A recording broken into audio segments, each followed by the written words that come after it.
Почитувани,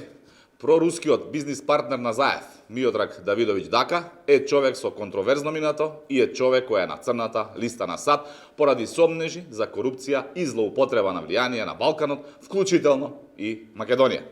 Дака стана познат за македонската јавност во времето на Заев, кога во 2020 година излегоа аудио снимки за тоа како Зоран Заев земал пари за да се види со Дака и да направат некаков бизнис. Во аудио снимката која пред неколку години излезе на социјалните мрежи, Дака вели дека дал 300.000 евра и 2000 квадрати земјиште на Заев за возврат да добие услуга. Понатаму, во снимката, Дака вели дека Заев овие пари ги искористил за инженеринг на референдумот за името.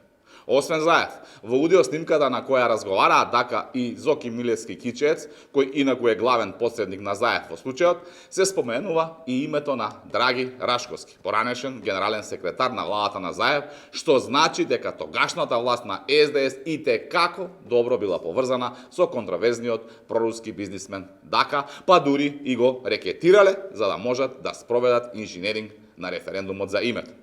Почитувани граѓани,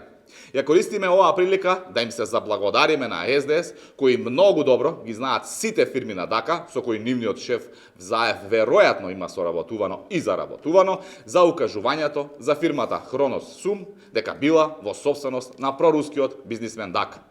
Владата предводена од ВМРО ДПМН нема да прави како што правеше власта на СДС и Заев, туку напротив, веднаш ќе ги преземе сите законски можности за оваа фирма да не гради и инвестира во енергетски објекти, иако фирмата ги има исполнето сите услови и законски критериуми, нешто што во времето на СДС и Заев беше мисловна именка.